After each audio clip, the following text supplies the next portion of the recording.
무릎 꿇고 사과해! 한누리은행 로비의 차가운 목소리가 울려 퍼졌어요. 죄송합니다. 다시는 그런 일 없도록 하겠습니다. 30세 여성이 대중 앞에서 무릎을 꿇고 있었습니다. 베이지색 블라우스가 구겨져 있었고 단정했던 단발머리는 흐트러져 있었어요. 평범한 손님한테 친절을 왜 그렇게 베푸냐고요? 여기가 무슨 자선단체예요? 화려한 스카프를 두른 VIP 고객이 거만하게 내려다보며 말했어요. 맞습니다. 돈 있는 사람이 우대받는 게 당연한 거 아니에요? 은행 과장이 팔짱을 끼고 거들었습니다. 그때 낡은 외투를 입은 한 노인이 떨리는 목소리로 말했어요. 이 직원이 뭘 잘못했단 말이오? 노숙자가 뭘 아느냐? 냄새나니까 나가라. 사람들이 코웃음을 쳤어요. 하지만 그들은 몰랐습니다. 그 초라한 노인의 진짜 정체를 말이죠. 어디서 보고 계신지 댓글로 남겨주세요. 시간은 일주일 전으로 거슬러 올라갑니다. 평범한 월요일 아침, 한 은행에서 벌어진 작은 친절이 어떻게 거대한 파장을 불러일으켰는지 그 이야기를 들려드릴게요. 11월 첫째 주 월요일 아침, 서울 종로구에 자리 잡은 한누리은행 중앙지점의 로비는 평소보다 분주했어요. 연말 정산을 앞둔 시기라 그런지 오전 9시부터 번호표를 뽑으려는 고객들로 긴 줄이 늘어섰죠. 대리석 바닥 위로 구두 소리가 경쾌하게 울려 퍼졌습니다. 높은 천장에 달린 샹들리에가 은은한 빛을 흘리고 있었어요. 창구 안쪽에서는 4명의 직원이 각자 자리에서 업무를 시작하고 있었습니다. 그중 3번 창구에 앉은 박소연은 깔끔하게 정돈된 단발머리를 귀 뒤로 넘기며 컴퓨터 화면을 켰어요. 베이지색 블라우스 위에 걸친 은행 명찰이 형광등 불빛에 살짝 반짝였죠. 30이라는 나이답게 차분하면서도 밝은 기운이 느껴졌습니다. 좋은 아침이에요. 소연이 동료들에게 인사를 건넸어요. 옆자리 직원은 고개만 끄덕였고 맞은편 창구의 김대리는 서류를 들여다보며 대충 손을 흔들었습니다. 1번 창구의 김대리는 벌써부터 전화기를 귀에 대고 무언가를 설명하고 있었죠. 평범한 월요일 아침의 풍경이었습니다. 로비 한쪽에서는 경비원이 출입구를 지키고 있었어요. 50대 중반쯤 되어 보이는 그는 짧은 스포츠 머리에 다부진 체격을 가지고 있었습니다. 제복을 단정하게 차려입고 방문객들을 예의주시하고 있었죠. 그런데 바로 그때였어요. 은행 정문이 무겁게 열리며 한 사람이 들어왔습니다. 낡은 회색 외투를 걸친 노인이었어요. 외투 곳곳에는 때가 끼어 있었고 발에 신은 운동화는 밑창이 해져서 발가락 부분이 살짝 벌어져 있었죠. 키는 제법 컸지만 어깨가 구부정하게 굽어 있었습니다. 얼굴에는 세월의 흔적이 깊게 새겨져 있었고 눈가의 주름은 특히 깊었어요. 경비원이 그를 보자마자 얼굴을 찌푸렸습니다. 잠깐만요. 어르신, 여긴 은행인데요. 알고 있소. 노인의 대답은 간결했어요. 목소리는 거칠었지만 어딘가 품위가 느껴졌습니다. 경비원이 당황하며 규정집을 뒤적거렸죠. 그게 규정상 입장에 제한이 있어서요. 무슨 규정 말이오? 그러니까 경비원이 말을 얼버무렸어요. 사실 명확한 규정은 없었지만 분위기상 그럴 수밖에 없다고 생각했거든요. 노인이 경비원을 잠시 쳐다본 후 천천히 고개를 끄덕였습니다. 그래요, 알겠소. 하지만 노인은 물러서지 않았어요. 오히려 한 걸음 더 안으로 들어왔습니다. 경비원이 난처한 표정을 지었지만 강제로 밀어낼 수도 없는 상황이었죠. 로비 안 분위기가 순식간에 바뀌었어요. 줄을 서 있던 사람들이 하나둘 고개를 돌려 노인을 쳐다봤습니다.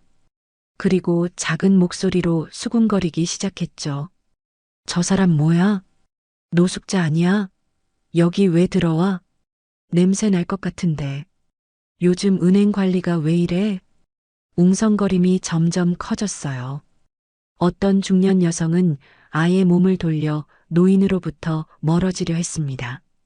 은행 로비 한편에 앉아있던 정장 차림의 남성도 인상을 찌푸리며 자리를 옮겼죠. 심지어 어떤 사람은 코를 막는 신용까지 했습니다. 노인은 이런 시선들을 느끼고 있었어요. 하지만 표정 하나 바꾸지 않고 천천히 발걸음을 옮겼습니다. 깊게 패인 주름 사이로 날카로운 눈빛이 번뜩였죠. 마치 이 모든 상황을 예상하고 있었던 것처럼 말이에요. 오히려 주변 사람들의 반응을 하나하나 기억해두는 듯한 모습이었습니다. 창구 직원들도 당황했어요. 1번 창구에 김 대리는 노인이 다가오는 걸 보자 일부러 서류를 들여다보며 시선을 피했습니다. 2번 창구 직원은 아예 고개를 돌려버렸죠. 4번 창구 직원은 노인을 힐끔거리다가 급히 전화를 받는 척했어요. 그런데 3번 창구의 박소연만은 달랐어요. 노인이 입구에 서 있는 모습을 보자마자 자리에서 일어났습니다. 동료들이 눈을 휘둥그레 뜨며 바라봤지만 소연은 개의치 않았어요. 창구 밖으로 나와 노인에게 다가갔습니다. 어르신, 추우셨죠? 소연의 목소리는 따뜻했어요. 눈빛은 진심으로 가득했습니다. 로비에 있던 사람들이 더욱 수군거렸죠. 저 직원 뭐 하는 거야? 관리자 안 나와? 저런 사람한테 왜 친절하게 해? 하지만 소연은 신경 쓰지 않았어요. 노인의 앞에 서서 살짝 고개를 숙였습니다. 여기 앉으시면 돼요. 무엇을 도와드릴까요? 노인이 소연을 올려다봤어요. 그 순간 굳어있던 표정이 조금씩 풀리기 시작했습니다. 세월의 흔적이 깊게 새겨진 얼굴에서 뭔가 다른 빛이 스쳐 지나갔죠. 마치 오랫동안 잊고 있던 감정이 되살아나는 것 같았어요. 고맙소, 소연 양. 노인이 작은 비닐봉지를 외투 안쪽에서 꺼내며 말했습니다. 이 안에 있는 동전들을 통장에 좀 넣어주시오. 비닐봉지 안에는 100원짜리, 500원짜리 동전들이 들어있었어요. 대략 3만 원 정도 되어 보였습니다. 동전들이 서로 부딪히며 째랑거리는 소리가 났죠. 다른 직원들이 고개를 젓거나 피식 웃었지만 소연은 진지하게 받아들었어요. 네, 알겠습니다. 통장 가져오셨나요? 노인이 외투 안쪽에서 낡은 통장을 꺼냈어요. 표지가 해져서 은행 로고도 잘 보이지 않았습니다. 모서리는 너덜너덜해져 있었고 몇 장의 페이지는 찢어져 있었죠. 소연이 통장을 받아보며 말했어요. 잠깐만 기다려주세요. 금방 처리해드릴게요. 그런데 바로 그때였어요. 영업과장 윤명수가 창구에서 나왔습니다. 45세인 그는 중간 정도의 키에 약간 통통한 체격이었어요. 번들거리는 헤어젤을 발라 올린 머리, 반들반들하게 닦인 구두가 딱딱거리며 소리를 냈죠. 얇은 입술은 언제나 차갑게 다물어져 있었고 진한 눈썹 때문에 인상이 더욱 냉정해 보였습니다. 박소연 씨, 뭐 하는 거예요? 윤 과장의 목소리에는 짜증이 섞여 있었어요. 소연이 돌아보며 대답했습니다. 고객님 업무를 처리하고 있습니다. 고객님이요? 윤 과장이 노인을 위아래로 훑어보며 코웃음을 쳤어요. 그리고 소연에게 다가가 작은 목소리로 말했습니다. 지금 VIP 고객들이 기다리고 있어요. 이런 사람 때문에 업무가 늦어지면 어떻게 하려고요? 은행은 돈을 맡기는 사람 중심으로 돌아가야 한다고요. 소연이 윤 과장을 똑바로 쳐다봤어요. 평소에는 조용하고 순종적이던 그녀의 눈에 단호함이 보였습니다. 모든 고객님은 똑같이 소중합니다. 과장님. 뭐라고요? 윤 과장의 얼굴이 붉어졌어요. 하지만 주변에 사람들이 많아 큰 소리를 낼 수도 없었죠. 그 사이 로비 한쪽에서는 VIP 고객으로 보이는 중년 여성이 불만스러운 표정을 지었습니다. 진한 펌머리에 화려한 스카프를 두른 50대 초반의 여성이었어요. 진한 립스틱을 바른 입술로 짜증스럽게 말했습니다. 이런 손님 상대하느라 내 차례가 늦어지는 거예요? 시간이 얼마나 소중한 줄 알아요?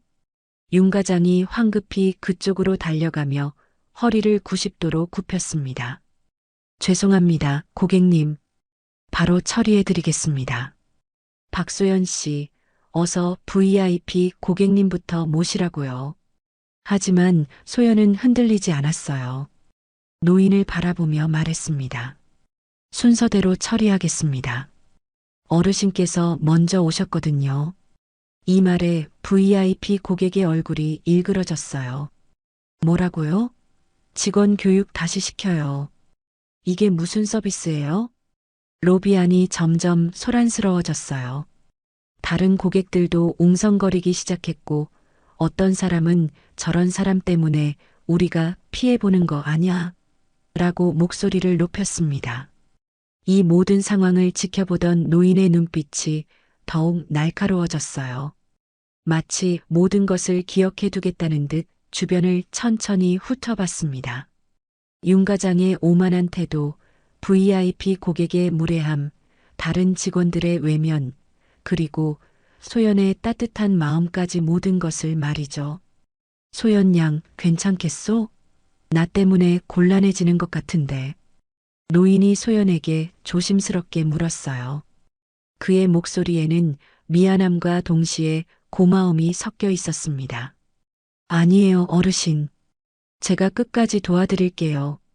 소연의 목소리에는 흔들림이 없었어요. 오히려 더욱 따뜻해졌죠. 그녀는 동전들을 하나하나 세어가며 입금 처리를 시작했습니다. 노인이 작게 고개를 끄덕였어요. 고맙소. 정말 고마워요. 그리고 속으로 중얼거렸습니다. 저 아이, 진심이구나. 이런 사람이 우리 집안에 들어온다면. 윤 과장은 여전히 VIP 고객을 달래느라 바빴고 다른 직원들은 어색한 표정으로 자신의 업무에만 집중하려 했어요. 하지만 소연만은 끝까지 노인을 정성껏 도왔습니다. 마치 가족을 대하듯 말이죠. 그 순간 노인의 마음속에서는 어떤 계획이 구체화되고 있었어요. 박소연은 한 손에 비닐봉지를 들고 다른 손으로는 동전들을 하나씩 꺼내어 세기 시작했어요.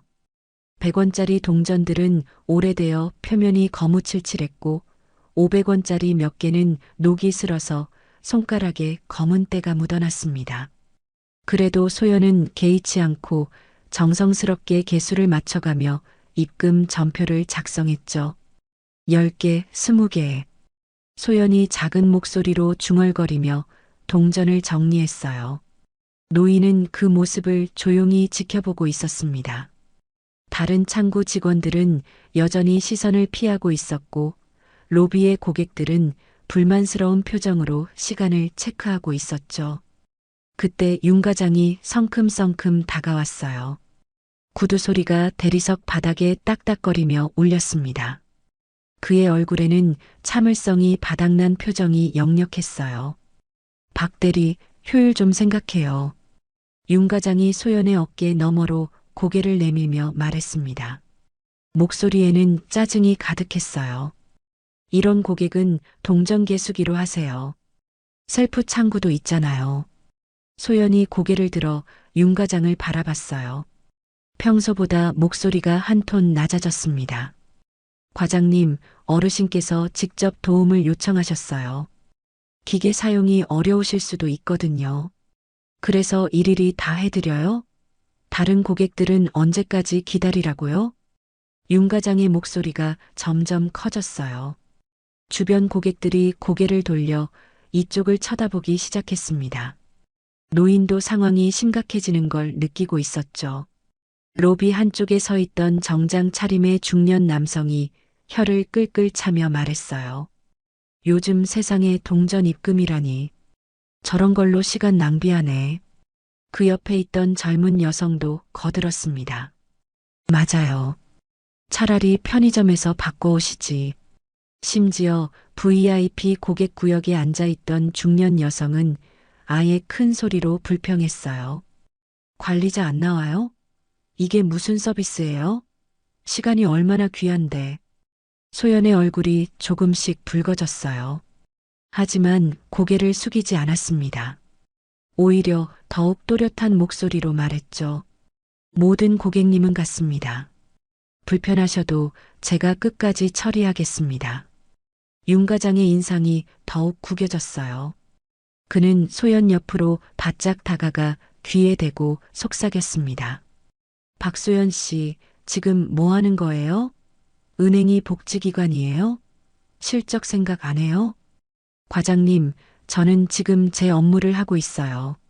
소연이 차분하게 대답했어요. 하지만 목소리에는 단호함이 깃들어 있었습니다. 윤 과장이 고개를 저으며 돌아섰죠. 정말 답답하네. 신입사원도 아니고. 그 사이 노인은 이 모든 상황을 가만히 지켜보고 있었어요. 소연이 자신 때문에 곤란해지는 모습을 보며 마음이 무거워졌습니다. 하지만 동시에 그녀의 진정성에 깊은 감명을 받고 있었죠. 소연은 계속해서 동전을 세고 있었어요. 손가락 끝이 시커멓게 변했지만 표정은 변하지 않았습니다. 오히려 더욱 정성스럽게 한 개씩 정리해 나갔죠. 30개, 35개. 그런데 그때 VIP 고객 여성이 자리에서 일어나더니 창구로 다가왔어요.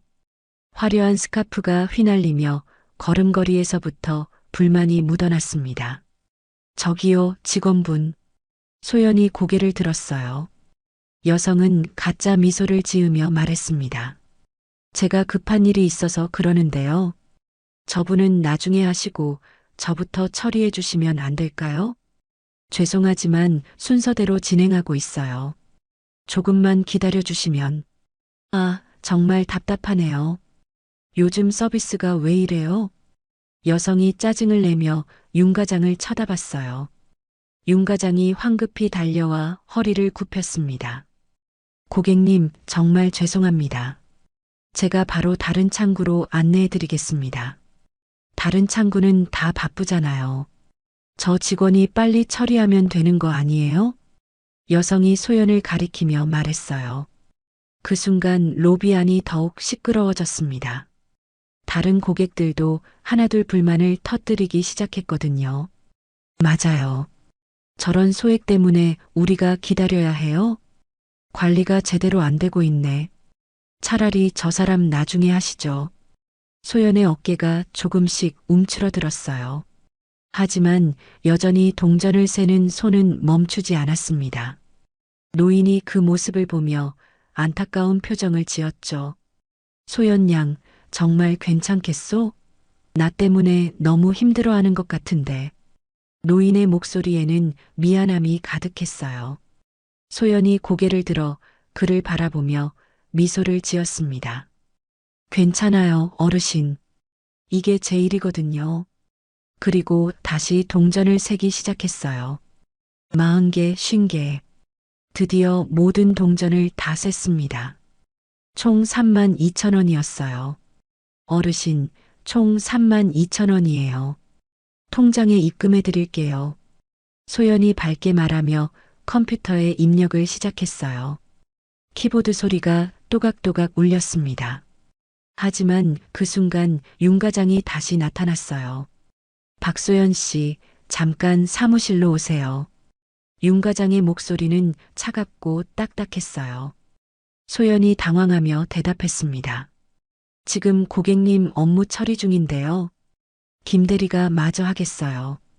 어서 오세요. 윤 과장이 단호하게 말했어요. 1번 창구에 김 대리가 마지못해 일어나서 소연 자리로 왔습니다. 소연이 노인에게 죄송하다는 표정을 지으며 말했어요. 어르신, 잠깐 자리를 비워야 할 것 같아요. 김 대리님께서 마저 도와드릴게요. 노인이 고개를 끄덕였어요. 하지만 그의 눈빛에는 뭔가 결심 같은 것이 보였습니다. 고맙소, 소연 양. 당신 같은 직원, 요즘 보기 드물지. 소연이 사무실로 들어가자 윤 과장이 문을 닫았어요. 그리고 책상에 앉아 서류를 뒤적거리며 말했습니다.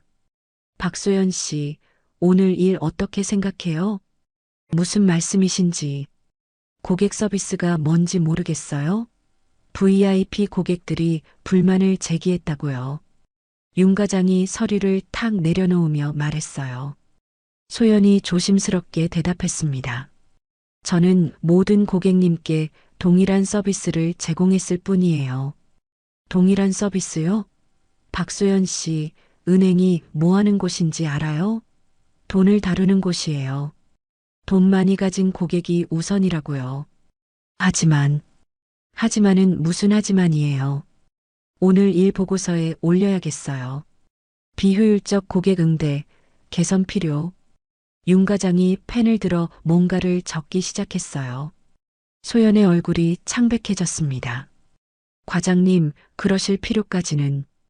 필요 없다고요?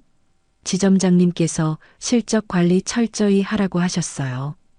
이런 식으로 업무 처리하면 지점 평가에 영향 간다고요. 소연이 입술을 꽉 물었어요. 작은 친절이 이렇게 문제가 될 줄은 몰랐거든요. 하지만 후회는 되지 않았습니다. 알겠습니다. 하지만 저는 틀린 일을 했다고 생각하지 않아요. 뭐라고요? 윤 과장의 목소리가 높아졌어요. 소연이 똑바로 그를 쳐다보며 말했습니다. 어르신도 소중한 고객이세요.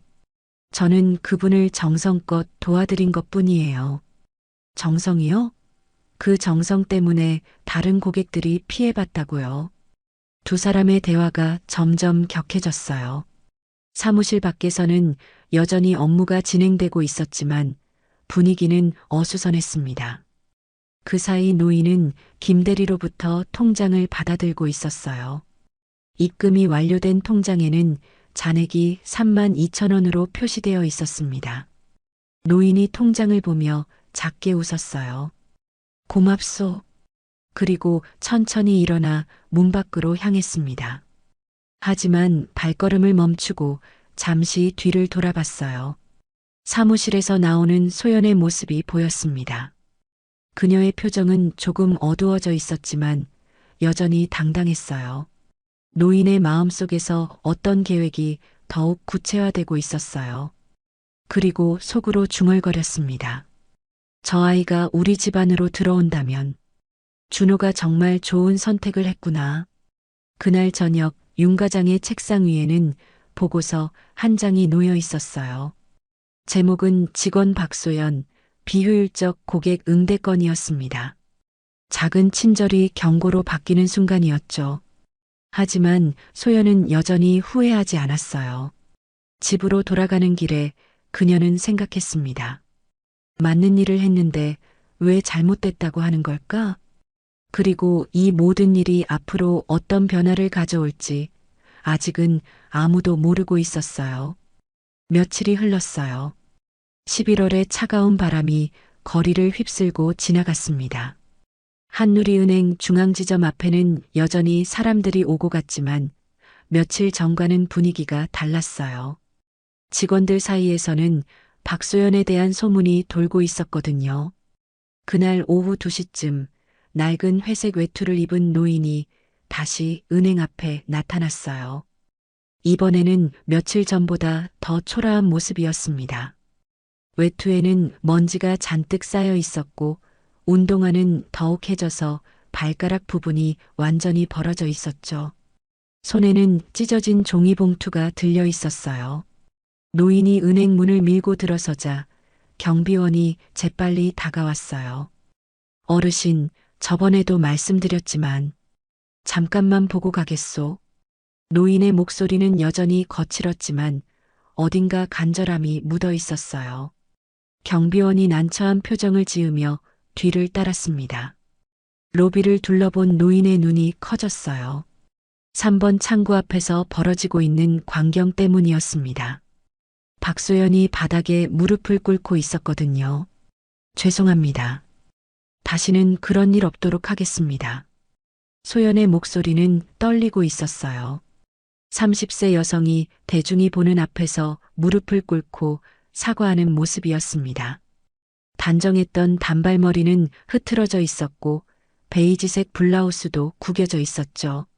소연 앞에는 윤 과장과 VIP 고객 여성이 서 있었어요. 윤 과장은 팔짱을 끼고 내려다보고 있었고 VIP 고객은 화려한 스카프를 휘날리며 거만한 표정을 짓고 있었습니다. 평범한 손님한테 친절을 왜 그렇게 베푸냐고요?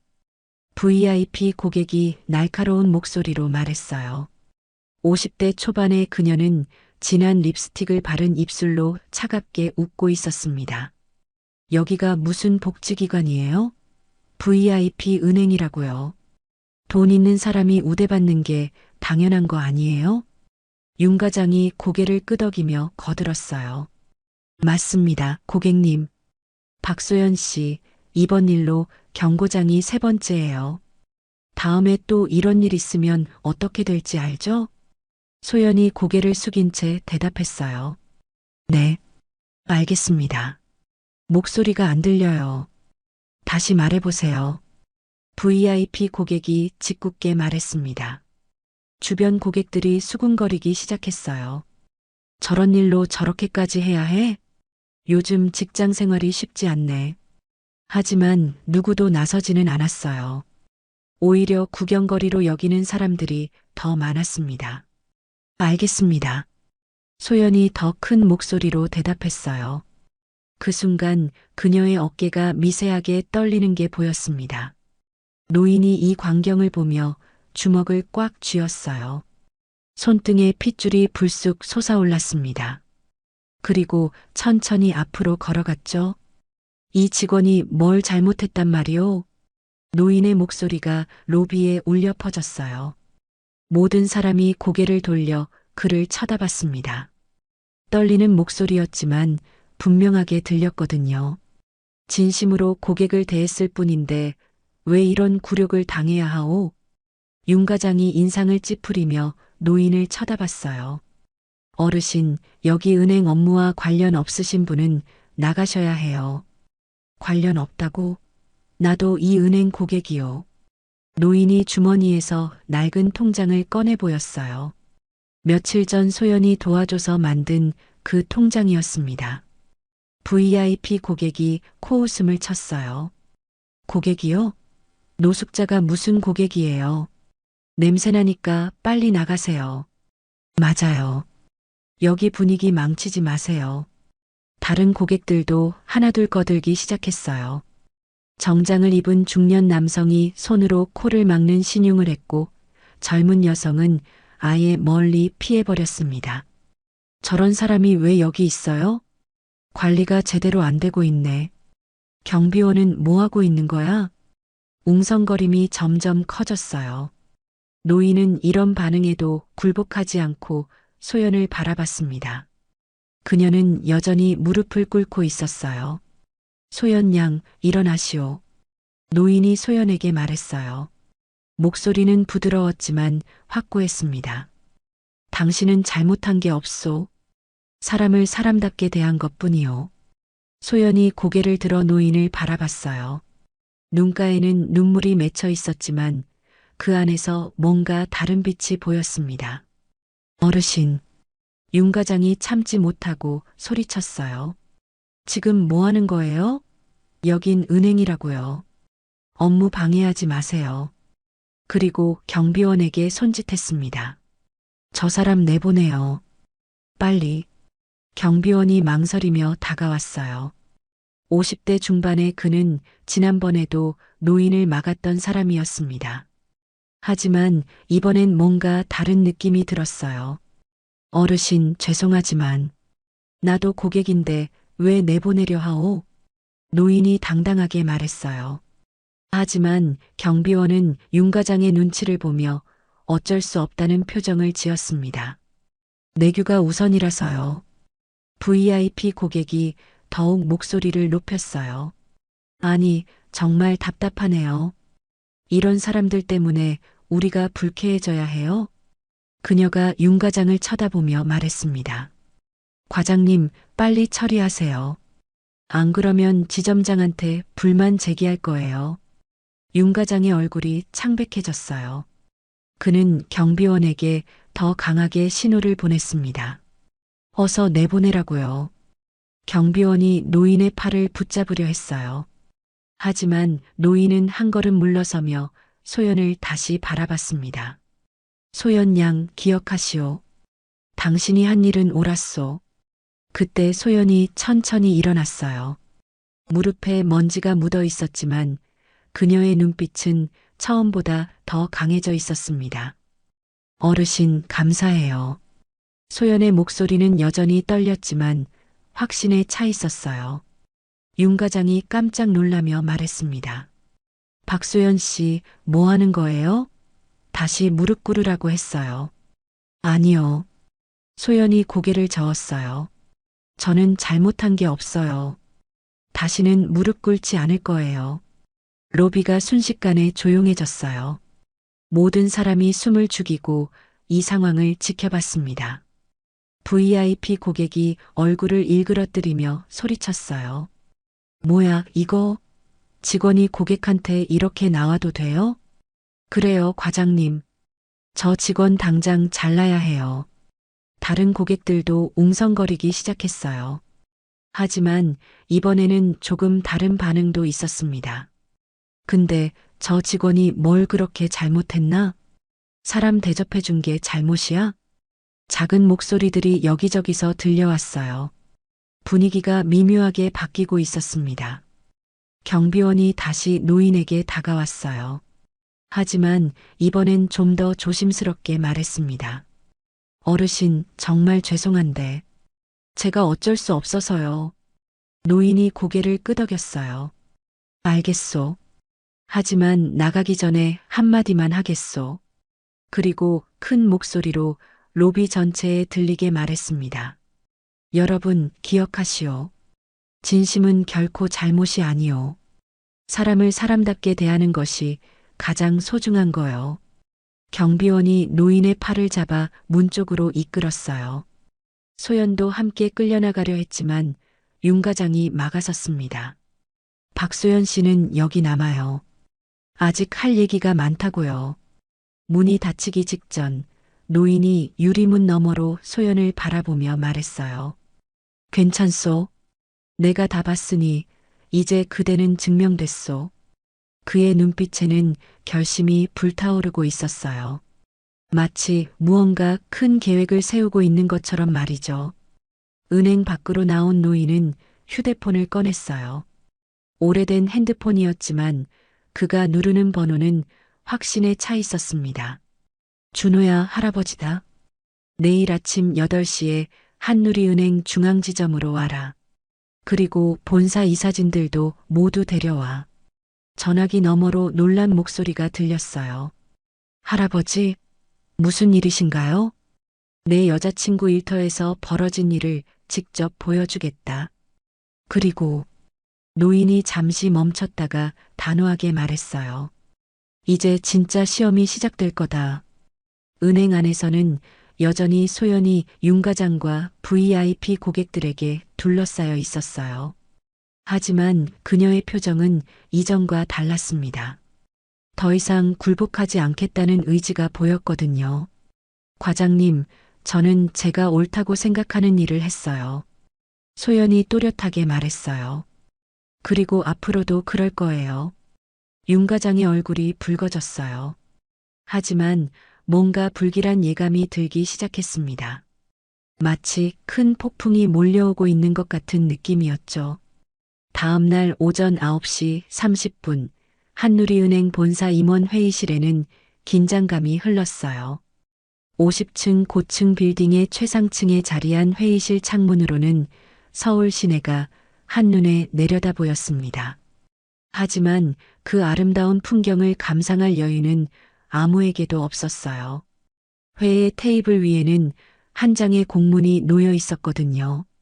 빨간색 긴급 표시가 눈에 띄는 그 서류에는 충격적인 내용이 적혀 있었습니다.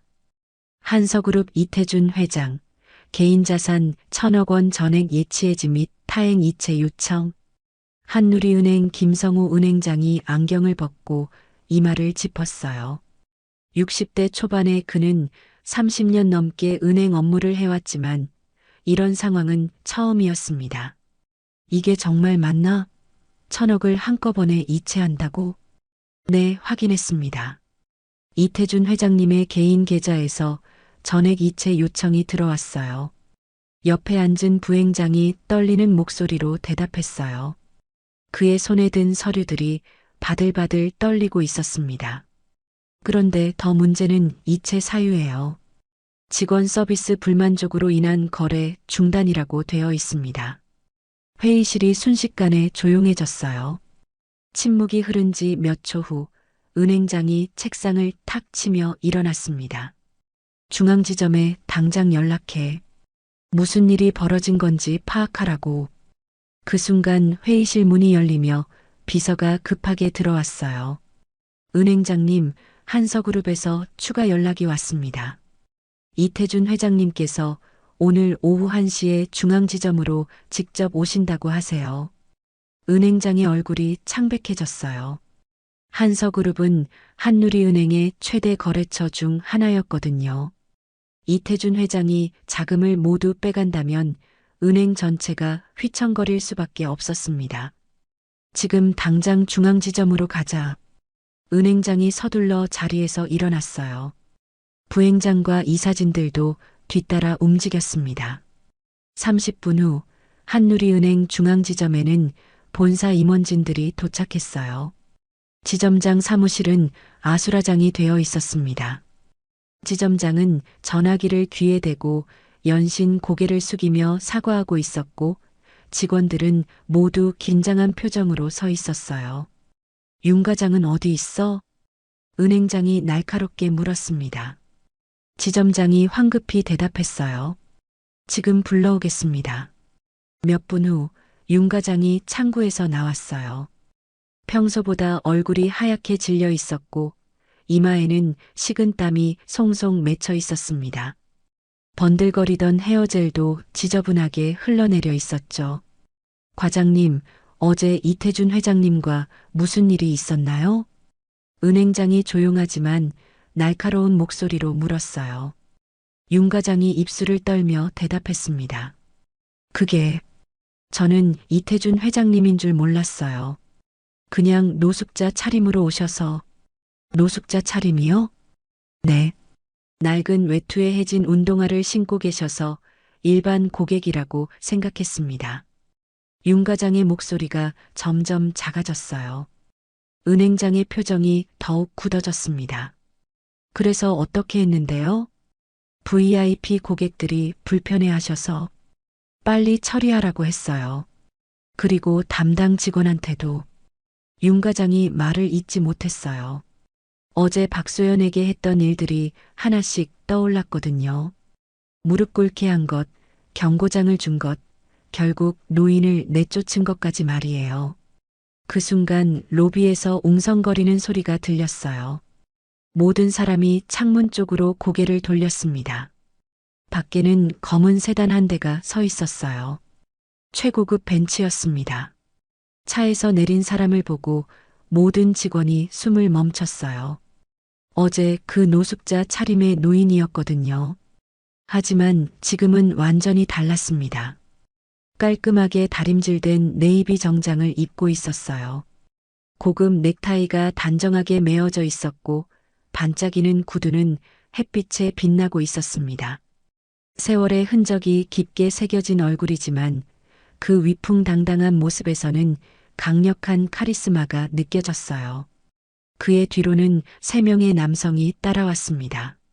모두 정장을 입고 서류 가방을 든 모습이었어요.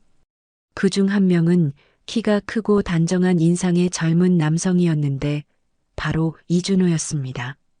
이태준이 은행 문을 밀고 들어오자 로비 전체가 조용해졌어요. 어제까지 그를 무시하고 내쫓으려 했던 사람들이 모두 멍하니 바라보고 있었습니다. 경비원이 가장 먼저 정신을 차렸어요. 어제 규정을 들먹이며 그를 막았던 바로 그 사람이었습니다. 얼굴이 새하얗게 질린 채 몸을 떨고 있었어요. 회장님. 경비원이 떨리는 목소리로 말했어요. 이태준이 그를 잠시 쳐다본 후 고개를 끄덕였습니다. 어제는 수고 많았소. 차분하지만 위험이 서린 목소리였어요. 경비원이 더욱 움츠러들었습니다. 이태준이 천천히 로비를 가로질러 걸어갔어요. 어제와 같은 자리, 같은 길이었지만 분위기는 완전히 달랐습니다. 사람들이 자연스럽게 길을 비켜주었거든요. 창구 쪽에서는 박소연이 업무를 보고 있었어요. 그녀도 이 소란을 느끼고 고개를 들었습니다. 이태준과 눈이 마주치자 깜짝 놀라며 자리에서 일어났어요. 어르신? 안녕하시오, 소연 양. 이태준이 미소를 지으며 인사했어요. 소연이 당황하며 주변을 둘러봤습니다. 모든 직원이 굳은 표정으로 서 있었고 윤 과장은 얼굴이 하얗게 질려 있었어요. 지점장 사무실에서 은행장과 임원진들이 나왔어요. 은행장이 황급히 이태준에게 다가가며 깊숙이 고개를 숙였습니다. 회장님, 어서 오세요. 정말 죄송합니다. 죄송하다고요? 뭐가 죄송한가요? 이태준이 의미심장하게 물었어요. 은행장이 더욱 당황하며 대답했습니다. 어제 저희 직원들이 실례를 범한 것 같아서요. 아, 그 일 말이군요. 이태준이 천천히 고개를 끄덕였어요. 그리고 로비 전체를 둘러보며 큰 목소리로 말했습니다. 나를 내쫓은 그대들, 이제 내 이야기를 들어보시오. 모든 사람이 숨을 죽이고 그를 바라봤어요. 어제까지 그를 무시했던 VIP 고객들도 어쩔 줄 몰라 하며 서 있었습니다. 내가 어제 동전 통장을 든 이유는 사람의 진심을 보고 싶었기 때문이요. 이태준의 목소리가 로비에 울려 퍼졌어요. 윤 과장이 벽에 기대선 채 숨이 막혀 말을 잃었습니다. 나는 한서그룹 이태준이요. 이 말에 로비가 더욱 조용해졌어요. 소연이 깜짝 놀라며 준호를 바라봤습니다. 준호가 미안한 표정으로 고개를 숙였어요. 내 손자가 이 여자와 결혼하겠다고 했을 때 나는 확신이 서지 않았소. 그래서 직접 확인해 보고 싶었던 거요. 이태준이 소연을 바라보며 말했어요. 가난한 노숙자 행세를 하고 와서 이 사람이 진짜 어떤 사람인지 보고 싶었소. VIP 고객 여성이 얼굴을 붉히며 뒤로 물러섰어요. 어제 그렇게 거만하게 굴던 모습이 무색했습니다. 결과는 어땠는지 알고 싶으신가요? 이태준이 은행장을 바라보며 물었어요. 은행장이 고개를 끄덕였습니다. 단 한 사람, 박소연 양만이 나를 진심으로 대해주었소. 다른 모든 사람은 나를 쓰레기 취급했지만 말이요. 윤 과장이 벽에 더욱 바짝 붙었어요. 다리가 후들거려 서 있기도 힘들어 보였습니다. 그런데 그 진심 어린 직원을 무릎 꿇게 하고 경고장을 주고 모욕을 주었다고 들었소. 이태준의 목소리가 점점 차가워졌어요. 이런 은행과 더 이상 거래할 이유가 있겠소? 은행장이 땀을 흘리며 대답했어요. 회장님, 정말 죄송합니다. 저희가 잘못했습니다. 잘못했다고요? 그럼 어떻게 할 건가요? 이태준이 날카롭게 물었어요. 그의 눈빛에는 아직 분노가 남아 있었습니다. 로비의 모든 사람이 숨을 죽이고 이 대화를 지켜봤어요. 윤 과장은 이제 얼굴이 새하얗게 질려서 벽에 기댄 채 서 있을 수밖에 없었습니다. 소연은 이 모든 상황이 믿어지지 않는다는 표정으로 서 있었어요. 어제의 그 노인이 이렇게 큰 권력을 가진 사람이었다니 말이에요. 하지만 무엇보다 놀라운 건 자신의 작은 친절이 이런 큰 파장을 불러일으켰다는 사실이었습니다. 윤 과장이 벽에서 떨어져 나와 떨리는 목소리로 말했어요. 회장님, 오해가 있으신 것 같습니다. 저희는 내규에 따라 업무를 처리했을 뿐이에요. 그의 목소리는 평소의 오만함은 온데간데 없고 간신히 떨어져 나오는 수준이었어요. 하지만 여전히 자신을 변명하려는 모습이 역력했습니다. 이태준이 차갑게 그를 쳐다보며 말을 끊었어요. 내규가 그대들 인간됨보다 위에 있소? 한마디 한마디가 날카로운 칼처럼 로비에 울려 퍼졌어요. 윤 과장의 얼굴이 더욱 하얗게 질렸습니다. 그는 입을 벌렸다 닫았다 하며 제대로 된 말을 하지 못했어요. 은행장 김성호가 허겁지겁 앞으로 나섰어요. 그의 이마에는 굵은 땀방울이 송송 맺혀 있었습니다. 회장님, 정말 죄송합니다. 저희가 즉시 조사해서 책임자를 처벌하겠습니다. 조사하겠다고요? 이태준이 냉소적으로 웃으며 손을 들었어요. 이미 다 확인했소. CCTV를 돌려보시오. 그의 시선이 로비 천장에 설치된 감시 카메라들을 향했어요. 은행장이 당황하며 보안 요원을 불렀습니다. 어서 어제 영상을 가져와. 몇 분 후 보안 요원이 태블릿을 들고 왔어요. 로비 한가운데 있는 대형 모니터에 어제의 영상이 재생되기 시작했습니다. 화면에는 낡은 회색 외투를 입고 해진 운동화를 신은 노인이 나타났어요. 바로 어제의 이태준이었습니다. 그가 은행 문을 열고 들어오자 사람들이 하나둘 시선을 돌리며 수군거리는 모습이 선명하게 보였어요. 저 사람 뭐야? 노숙자 아니야? 냄새 날 것 같은데. 화면 속에서 들리는 목소리들이 로비에 그대로 울려 퍼졌어요. 현재 그 자리에 서 있는 사람들의 얼굴이 점점 창백해졌습니다. 영상은 계속 흘러갔어요. 경비원이 노인을 막는 장면, 사람들이 피하는 장면, 그리고 유일하게 박소연만이 일어나서 노인을 도우는 장면까지 모든 것이 고스란히 담겨 있었습니다. 특히 윤 과장이 소연을 사무실로 불러들이는 장면에서는 로비에 있던 모든 사람이 숨을 죽였어요. 화면 속의 윤 과장은 거만한 표정으로 소연을 꾸짖고 있었거든요. 박소연 씨, 이런 고객은 동정계수기로 하세요.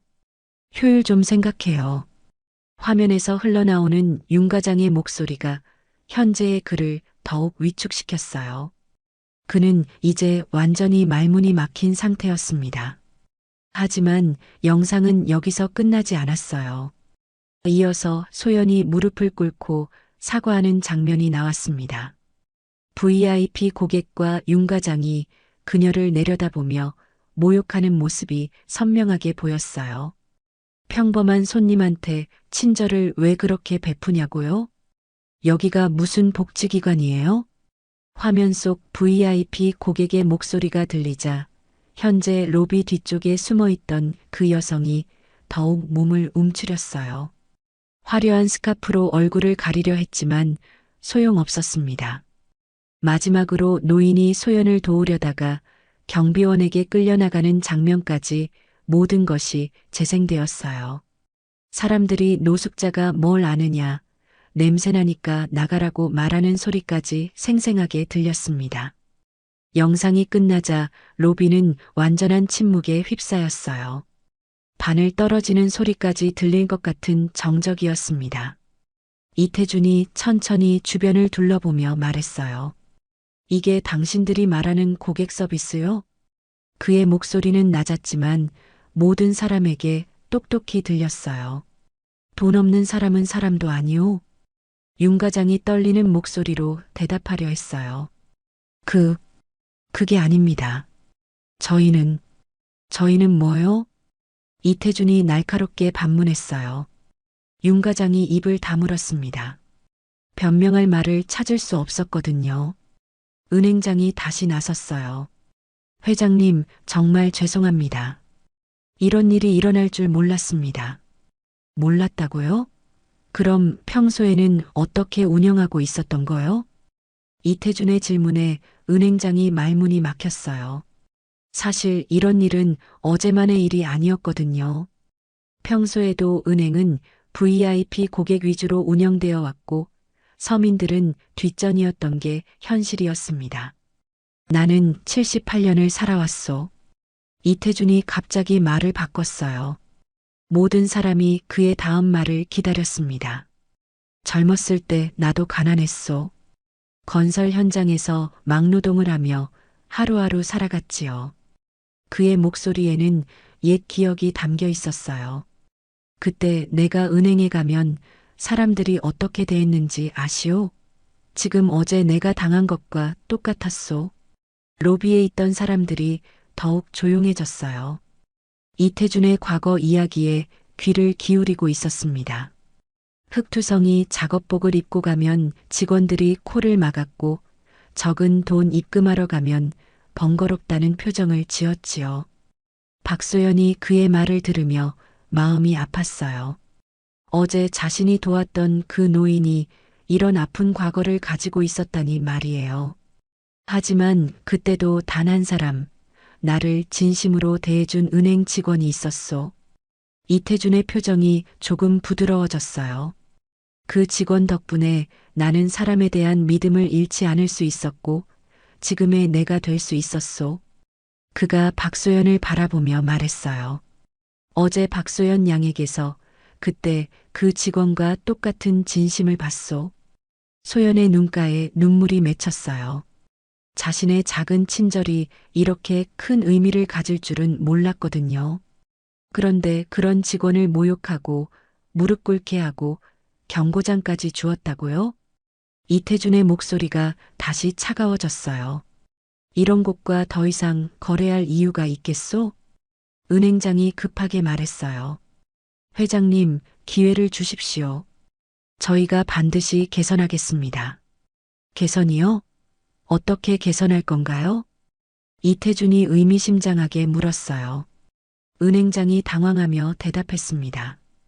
담당 직원을 징계하고 징계로 끝날 문제가 아니오. 이태준이 단호하게 말했어요. 이건 한 직원의 문제가 아니라 은행 전체의 문제요. 시스템의 문제라고요. 로비에 있던 모든 사람이 숨을 죽이고 있었어요. 특히 윤 과장은 벽에 기댄 채 다리를 떨고 있었습니다. 그럼 회장님께서는 어떻게 하기를 원하십니까? 은행장이 조심스럽게 물었어요. 이태준이 잠시 생각하더니 말했습니다.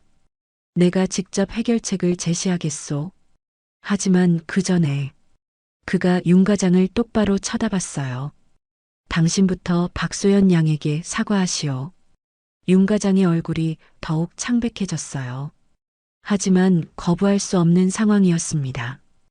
은행 안은 숨죽인 정적에 휩싸였어요. 모든 사람이 다음에 무슨 일이 벌어질지 숨을 죽이고 기다리고 있었습니다. 다음 날 오전 10시 한누리은행 본사 50층 대회의실에는 긴장감이 감돌았어요. 평소라면 임원회의만 열리던 이곳에 오늘은 낯선 손님들이 가득했습니다. 각종 언론사 기자들과 카메라맨들이 자리를 잡고 있었거든요. 대형 타원형 테이블 한쪽 끝에는 이태준이 앉아 있었어요. 어제와 마찬가지로 깔끔한 네이비 정장을 입고 있었지만 오늘은 더욱 위험 있어 보였습니다. 그의 양옆으로는 한서그룹 임원진들이 자리했고 맞은편에는 한누리은행 경영진이 긴장한 표정으로 앉아 있었어요. 김성호 은행장의 이마에는 어제보다 더 많은 땀이 맺혀 있었어요. 30년 은행 경력에서 이런 위기는 처음이었습니다. 옆에 앉은 부행장과 이사들도 마찬가지였죠. 기자들의 카메라가 일제히 이태준을 향했어요. 그는 차분하게 앞을 바라보며 입을 열었습니다. 오늘 이 자리를 마련한 이유는 단순합니다. 이태준의 목소리가 회의실에 명확하게 울려 퍼졌어요. 모든 사람이 숨을 죽이고 그의 다음 말을 기다렸습니다. 한누리은행은 오늘부로 우리 한서그룹의 모든 거래처에서 제외하겠소. 이 한마디에 회의실이 술렁거렸어요. 기자들이 일제히 메모를 시작했고 은행 임원들의 얼굴이 하얗게 질렸습니다. 한서그룹과의 거래 중단은 은행에게 치명적인 타격이 될 수밖에 없었거든요. 뿐만 아니라 우리와 관련된 모든 협력업체들에게도 한누리은행과의 거래를 재검토하도록 권고하겠습니다. 김성우 은행장이 급하게 일어서려 했지만 이태준이 손을 들어 제지했어요. 아직 끝나지 않았소. 이태준이 잠시 침묵했다가 말을 이었어요.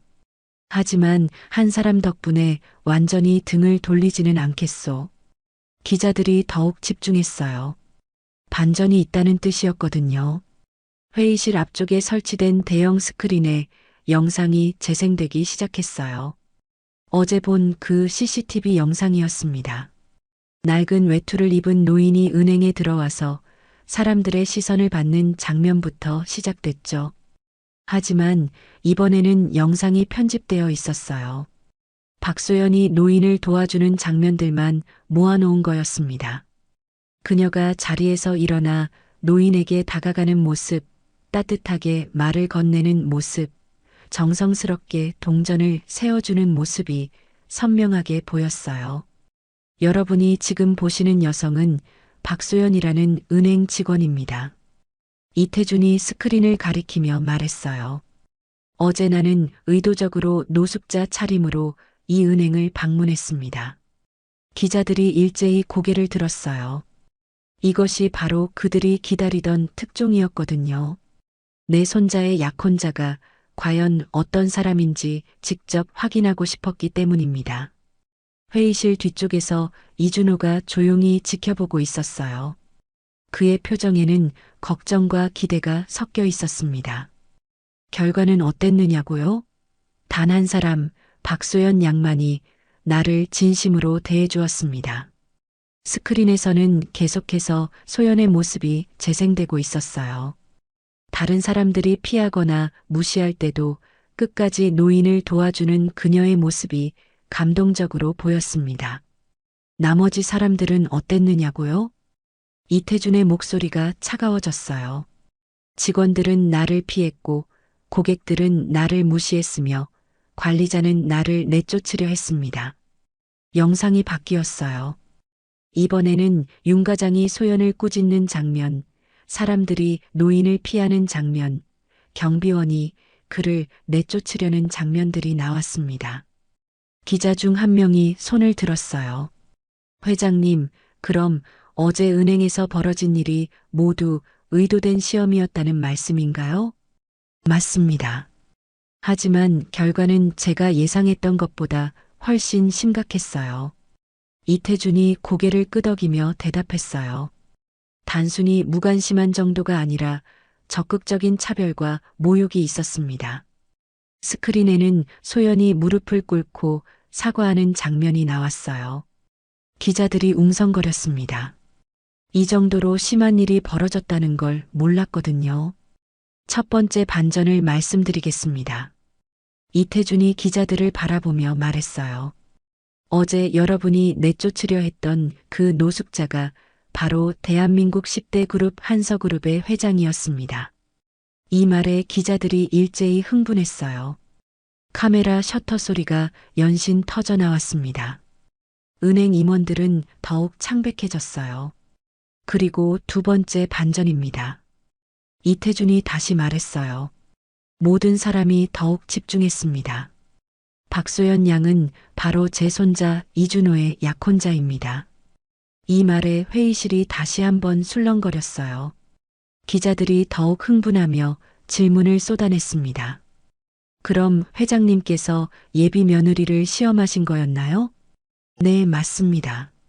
내 손자가 선택한 여성이 과연 어떤 사람인지 직접 확인하고 싶었어요. 이태준이 솔직하게 대답했어요. 이것이 현재 우리 사회의 현실입니다. 겉모습으로 사람을 판단하고 돈에 많고 적음으로 사람의 가치를 매기는 것이 당연하다고 여기는 사회 말입니다. 이태준의 목소리에는 깊은 실망이 담겨 있었어요. 하지만 박소연 양은 달랐습니다. 그 어려운 상황에서도 인간에 대한 기본적인 예의와 존중을 잃지 않았어요. 다른 기자가 질문했어요. 그럼 회장님께서는 앞으로 어떻게 하실 계획인가요? 이태준이 천천히 일어섰어요. 회의실의 모든 사람이 그를 바라봤습니다. 진심으로 일한 자는 높이고 돈으로 사람을 재는 자는 낮추겠습니다. 그의 목소리는 조용했지만 단호했어요. 박소연 양에게는 우리 그룹에서 일할 기회를 제공하겠습니다. 그리고 어제 그녀를 모욕한 사람들에게는 그에 상응하는 결과가 있을 것입니다. 김성우 은행장이 떨리는 목소리로 말했어요. 회장님, 한 번만 기회를 주십시오. 저희가 완전히 바뀌겠습니다. 바뀐다고요? 어떻게 바뀔 건가요? 이태준이 냉정하게 물었어요. 모든 직원에 대한 재교육을 실시하고 고객 차별 금지 정책을 만들겠습니다. 정책만으로 사람의 마음이 바뀔까요? 이태준의 질문에 은행장이 말문이 막혔어요. 사실 정책보다는 사람들의 의식 변화가 더 중요하다는 걸 알고 있었거든요. 한 가지 조건이 있습니다. 이태준이 갑자기 말했어요. 모든 사람이 귀를 기울였습니다. 어제 박소연 양을 모욕한 윤 과장과 그 VIP 고객은 공개적으로 사과해야 합니다. 그리고 윤 과장은 담당 업무에서 제외되어야 해요. 기자들이 다시 웅성거렸어요. 이것은 단순한 징계가 아니라 공개적인 굴욕이었거든요. 은행장이 고개를 끄덕였어요. 알겠습니다. 그렇게 하겠습니다. 그리고 마지막으로 이태준이 카메라를 향해 말했어요. 이 일을 통해 모든 사람이 깨달았으면 합니다. 진정한 가치는 겉으로 드러나는 것이 아니라 그 사람의 마음에 있다는 것을 말이에요. 회의실이 조용해졌어요. 이태준의 마지막 말이 모든 사람의 가슴에 깊이 새겨지는 순간이었습니다. 기자 중 한 명이 마지막 질문을 했어요. 회장님, 그럼 정말로 한누리은행과의 거래를 중단하시는 건가요? 이태준이 잠시 생각하더니 의미심장하게 웃었어요. 그것은 이들이 앞으로 어떻게 바뀌느냐에 달려 있습니다. 그리고 회의실을 나가기 전에 덧붙였어요. 진심은 언제나 통하는 법이니까요. 기자회견이 끝난 후 한누리은행 본사는 조용해졌어요. 기자들과 카메라들이 모두 빠져나간 대회의실에는 이태준과 은행 임원진만 남아 있었습니다. 무거운 침묵이 흘렸어요. 김성우 은행장이 조심스럽게 입을 열었어요. 회장님, 정말 마지막 기회를 주시면 안 될까요? 이태준이 천천히 고개를 돌려 그를 바라봤어요. 78세 노인의 눈빛에는 여전히 차가움이 남아 있었습니다.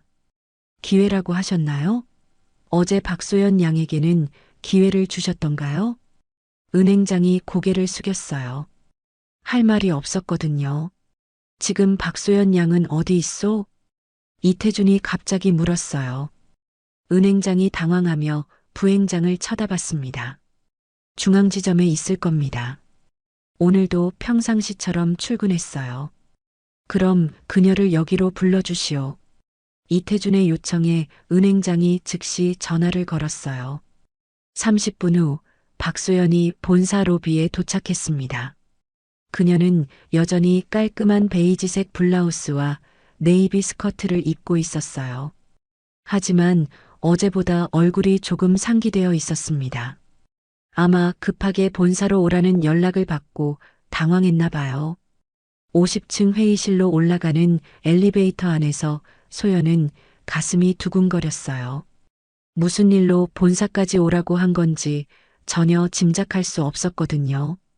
엘리베이터 문이 열리고 소연이 회의실에 들어서자 이태준이 자리에서 일어났어요. 어제의 그 위험 있는 회장이 아니라 며칠 전 은행에서 만났던 그 따뜻한 노인의 모습이었습니다. 소연 양 와주셔서 고맙소. 이태준이 부드럽게 말했어요. 소연이 깊숙이 고개를 숙이며 인사했습니다. 안녕하세요, 회장님. 부르셨다고 해서 왔습니다. 앉으시오. 우리 둘만 얘기하고 싶어서 그래요. 이태준이 은행 임원들을 향해 손짓했어요. 은행장과 부행장들이 조용히 회의실을 나갔습니다. 이제 넓은 회의실에는 이태준과 박소연만 남았어요. 창밖으로는 서울 시내의 풍경이 한눈에 보였어요. 11월의 차가운 햇살이 유리창을 통해 들어와 회의실을 은은하게 비추고 있었습니다. 먼저 사과드리고 싶소. 이태준이 의외의 말로 대화를 시작했어요. 소연이 깜짝 놀라며 고개를 들었습니다. 사과요? 왜 사과를 하세요? 내가 정체를 숨기고 그대를 시험했기 때문이요. 그 때문에 그대가 곤란을 겪었잖소. 소연이 급하게 손을 저었어요. 아니에요, 회장님. 저는 그냥 제가 해야 할 일을 했을 뿐이에요. 그게 바로 문제요. 이태준이 작게 웃으며 말했어요. 그게 당연한 일인데 요즘 세상에서는 특별한 일이 되어버렸으니 말이요. 소연이 조심스럽게 물었어요. 정말로 저를 시험하신 거였나요? 그렇소. 솔직히 말하면 처음에는 의심스러웠어요. 이태준이 창밖을 바라보며 말했어요. 내 손자 준호가 은행 직원과 사귄다고 했을 때 혹시 우리 집안의 재산을 노리는 건 아닌가 생각했거든요. 소연의 얼굴이 약간 붉어졌어요. 사실 준호와 사귀면서도 그런 오해를 받을까봐 조심스러웠거든요. 과거에 배신을 당한 적이 있어서 말이요. 사업 파트너로 믿었던 사람이 뒤에서 나를 배신했을 때 나는 사람을 믿는 것을 포기했소. 이태준의 목소리에는 깊은 상처가 담겨 있었어요. 그래서 준호가 소개해준 여자가 과연 어떤 사람인지 직접 확인하고 싶었던 거요. 그래서 노숙자 차림으로 오신 거군요. 소연이 이제야 모든 상황을 이해했다는 표정을 지었어요. 맞소. 가장 초라한 모습으로 가서 그대의 진심을 보고 싶었던 거요. 이태준이 소연을 바라보며 말했어요. 결과는 어땠는지 아시겠지요? 소연이 고개를 숙였어요. 그날의 일들이 다시 떠올랐습니다. 그날 제가 더 도와드리지 못해서 죄송했어요. 그녀의 목소리가 울먹거렸어요. 윤 과장님이 불러가시는 바람에 끝까지 함께 있지 못했어요. 그대가 뭘 잘못했다는 거요? 이태준이 놀란 표정으로 말했어요. 그대는 그 어려운 상황에서도 나를 끝까지 도우려 했잖소. 심지어 무릎까지 꿇으면서 말이요. 소연의 눈가에 눈물이 맺혔어요. 그때 정말 화가 났어요. 제가 뭘 잘못했는지 모르겠더라고요. 잘못한 게 하나도 없소. 오히려 그대 덕분에 내가 사람을 다시 믿게 되었어요. 이태준이 주머니에서 작은 봉투를 꺼냈어요. 고급스러운 종이 봉투였습니다. 이건 그대에게 주고 싶은 선물이요. 소연이 조심스럽게 봉투를 받아 열어봤어요. 안에는 사진 한 장이 들어 있었습니다. 깔끔한 정장을 입은 젊은 남성의 사진이었어요. 이분이 소연이 사진을 보더니 깜짝 놀랐어요. 바로 자신의 연인 이준호의 사진이었거든요. 우리 준호의 예비 신부가 바로 당신이었구먼. 이태준이 따뜻하게 웃으며 말했어요. 이것이 두 번째 반전이었습니다. 소연이 사진을 들고 말문이 막혔어요. 머릿속이 복잡해졌습니다. 자신이 도와드린 그 노인이 연인의 할아버지였다니 믿어지지 않았거든요. 준호는 이 일을 알고 있나요? 물론이지. 내가 미리 준호에게 부탁했거든요. 여자친구가 일하는 은행에 노숙자 차림으로 갈 테니 아무 말 하지 말라고 말이요. 이태준이 설명했어요. 처음에는 준호가 반대했소. 너무 심한 시험이라고 말이요. 소연이 이해할 수 없다는 표정을 지었어요. 그럼 준호가 저를 회장님께 소개하지 않은 이유도 내가 시험을 해보겠다고 하니까 미루고 있었던 거요. 하지만 이제는 확신해요. 이태준이 소연의 손을 잡았어요. 그대는 정말로 우리 가족이 될 자격이 있는 사람이요.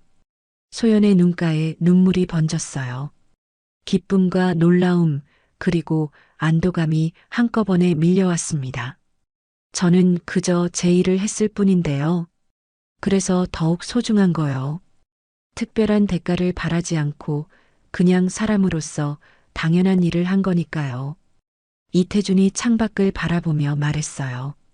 요즘 세상에 그런 사람 찾기가 얼마나 어려운지 아시오? 소연이 조심스럽게 물었어요. 그럼 윤 과장님이나 다른 분들은 어떻게 되는 건가요? 그들은 자신들이 한 일에 대한 대가를 치러야지요.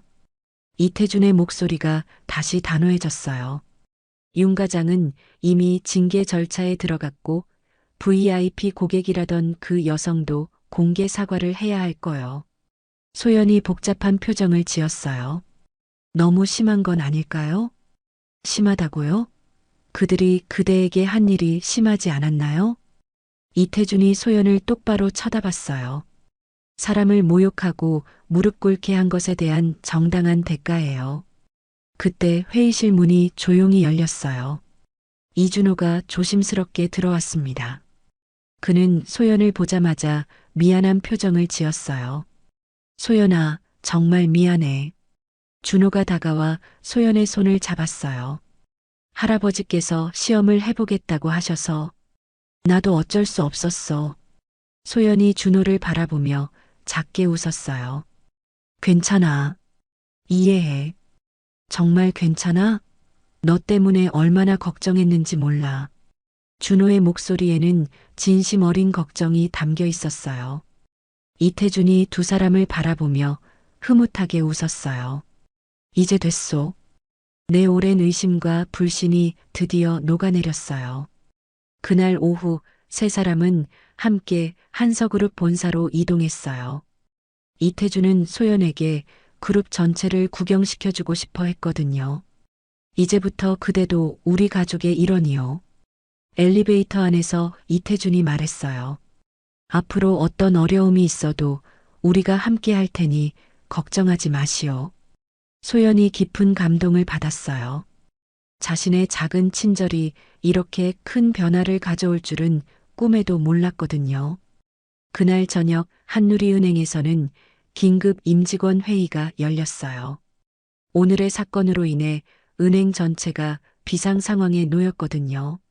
하지만 그것은 또 다른 이야기의 시작일 뿐이었어요. 한 주가 지난 후 한누리은행 중앙지점은 완전히 다른 모습으로 변해 있었어요. 로비 정면 벽에는 새로운 현수막이 걸려 있었습니다. 모든 고객은 평등하다. 큰 글씨로 쓰인 이 문구가 들어오는 모든 사람의 눈에 띄었어요. 은행장이 직접 지시해서 만든 것이었습니다. 직원들의 표정도 달라져 있었어요. 예전처럼 고객을 외모로 판단하거나 차별하는 모습은 찾아볼 수 없었습니다. 모든 직원이 긴장하며 업무에 임하고 있었거든요. 3번 창구에는 여전히 박소연이 앉아 있었어요. 하지만 그녀의 명찰이 바뀌어 있었습니다. 박소연 과장이라고 적혀 있었죠. 며칠 사이에 일어난 놀라운 변화였어요. 소연 옆 책상에는 새로운 안내판이 놓여 있었습니다. 고객 응대 교육 담당이라는 글귀가 보였어요. 은행 전체의 서비스 개선을 책임지는 중요한 자리였습니다.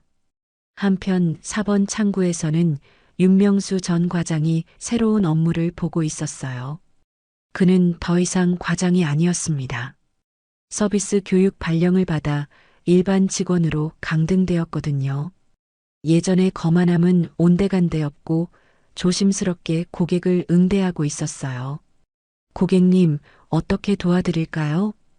윤명수가 예전과는 완전히 다른 목소리로 말했어요. 정중하고 겸손한 태도였습니다. 지난 며칠간 받은 서비스 교육의 결과였죠. 로비에는 새로운 안내 데스크도 설치되어 있었어요. 고객 상담센터라는 간판이 달려 있었고 전담 직원이 배치되어 있었습니다. 모든 고객의 불만이나 건의사항을 즉시 처리하겠다는 의지의 표현이었어요. 경비원도 교체되었어요. 새로운 경비원은 50대 후반의 온화한 인상을 가진 사람이었습니다. 그는 출입하는 모든 사람에게 정중하게 인사했어요. 안녕하세요. 어서 오세요. 예전처럼 사람을 외모로 판단하거나 차별하는 일은 없었습니다. 며칠 후인 금요일 오후 이태준이 다시 은행을 찾았어요. 이번에는 깔끔한 정장 차림이었습니다. 하지만 손에는 낡은 회색 외투를 들고 있었어요. 은행 문을 열고 들어서자 모든 직원이 일제히 고개를 숙였어요. 하지만 과도하게 긴장하거나 아첨하는 모습은 아니었습니다. 자연스럽고 정중한 인사였죠. 회장님, 어서 오세요. 새로운 경비원이 밝게 인사했어요. 이태준이 만족스럽게 고개를 끄덕였습니다. 안녕하시오. 이태준이 로비를 천천히 둘러봤어요. 벽에 걸린 현수막, 새로 설치된 상담센터, 그리고 무엇보다 직원들의 달라진 모습이 눈에 들어왔습니다. 이제야 진짜 은행이 된 것 같구먼. 그가 혼잣말처럼 중얼거렸어요. 박소연이 자리에서 일어나 그에게 다가왔습니다. 회장님 오셨군요. 소연이 따뜻하게 미소 지으며 인사했어요. 그녀의 표정에는 자신감과 안정감이 보였습니다. 소연 과장님 잘 지내시오? 네, 덕분에 잘 지내고 있어요. 새로운 일이 흥미롭고 보람 있어요. 소연이 진심으로 대답했어요. 실제로 그녀는 고객응대 교육 담당이 되어 은행 서비스 개선에 앞장서고 있었거든요. 그래요, 다행이군요. 이태준이 주변을 다시 둘러봤어요. 예전에 자신을 무시했던 직원들이 이제는 모든 고객을 똑같이 정중하게 대하고 있었습니다. 특히 윤명수의 변화가 놀라웠어요. 예전에 그 오만한 모습은 찾아볼 수 없었습니다. 나이 든 할머니 고객에게도 깍듯하게 서비스하고 있었어요. 윤 씨도 많이 달라졌구먼. 이태준이 윤명수를 바라보며 말했어요. 소연이 고개를 끄덕였습니다. 서비스 교육을 받으면서 많이 반성하신 것 같아요. 이제는 정말 성실하게 일하고 계세요. 그래요, 사람은 누구나 변할 수 있는 법이지. 이태준이 관대하게 말했어요. 분노와 실망은 이미 사라지고 이제는 앞으로의 변화에 대한 기대만 남아 있었습니다. 그런데 회장님, 그 외투는 왜 가져오셨어요? 소연이 이태준이 들고 있는 낡은 외투를 보며 물었어요. 아, 이거 말이요? 이제 이별할 때가 된 것 같아서 말이요. 이태준이 외투를 들어 올리며 말했어요. 며칠 전까지 그가 노숙자 행세를 할 때 입었던 바로 그 외투였습니다. 이별이요? 그렇소. 이 옷은 내게 많은 것을 가르쳐 주었지만 이제는 필요 없게 되었거든요. 이태준이 로비 한쪽에 있는 쓰레기통으로 걸어갔어요. 그리고 낡은 외투를 조용히 그 안에 넣었습니다. 이 옷 덕분에 진짜 사람을 볼 수 있었고 진짜 마음을 배웠지. 그의 목소리에는 깊은 감회가 담겨 있었어요. 소연이 그 모습을 지켜보며 가슴이 뭉클해졌어요. 그 낡은 외투가 가져다 준 변화의 의미를 생각하니 감동이 밀려왔거든요. 회장님, 그럼 이제 정말 끝인 건가요? 끝이 아니라 시작이지. 진짜 시작 말이오. 이태준이 소연을 바라보며 미소 지었어요. 그대와 준호의 결혼식도 준비해야 하고 이 은행도 계속 지켜봐야 하고 말이오. 소연의 뺨이 살짝 붉어졌어요. 결혼 이야기가 나오니 부끄러우면서도 기뻤습니다. 회장님께서 축복해 주신다니 영광이에요. 축복이 아니라 환영이요. 이제 그대는 우리 가족이니까. 이태준이 따뜻하게 말했어요. 그 순간 은행 창문으로 노을빛이 스며들었습니다. 11월 하늘의 붉은 노을이 로비 전체를 따뜻하게 물들이고 있었어요. 참 아름답군. 이태준이 창밖을 바라보며 말했어요. 노을 속에서 사람들이 분주히 오가는 모습이 보였습니다. 각자의 삶을 살아가는 평범한 사람들이었죠. 회장님, 이 모든 일을 겪으면서 뭘 배우셨어요? 소연이 조심스럽게 물었어요. 이태준이 잠시 생각하더니 대답했습니다. 진심은 신분보다 강하고 마음은 돈보다 깊다는 걸 배웠소. 그의 말이 로비에 조용히 울려 퍼졌어요.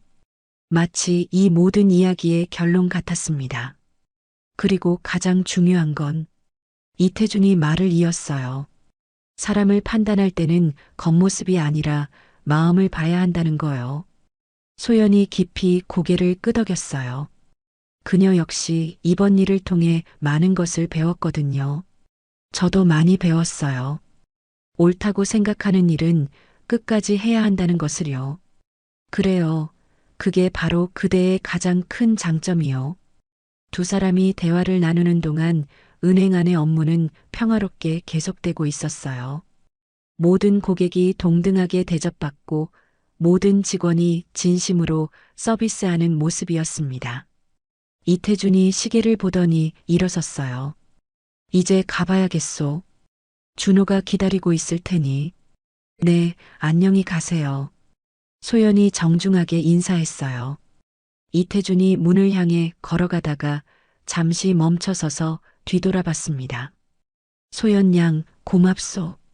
그대 덕분에 내 마음의 문이 다시 열렸어요. 저야말로 감사해요, 회장님. 이태준이 은행을 나서자 노을빛이 그의 뒷모습을 따뜻하게 감쌌어요. 78년을 살아오며 쌓인 상처와 불신이 마침내 치유되는 순간이었습니다. 은행 안에서는 소연이 창문 너머로 그를 배웅하고 있었어요. 그녀의 얼굴에는 만족스러운 미소가 떠올라 있었습니다. 새로운 시작이었어요. 이태준에게도, 박소연에게도, 그리고 한누리은행에게도 말이죠. 저 멀리 석양 속으로 사라져가는 이태준의 모습을 보며 소연은 생각했어요. 작은 친절이 이렇게 큰 변화를 만들 수 있구나. 그리고 앞으로도 변함없이 모든 사람을 진심으로 대하겠다고 다짐했습니다. 노을이 완전히 사라질 때까지 은행 안에는 따뜻한 여운이 흘렀어요. 진심은 신분보다 강하고 마음은 돈보다 깊다. 이 교훈이 모든 사람의 가슴에 깊이 새겨진 하루였습니다.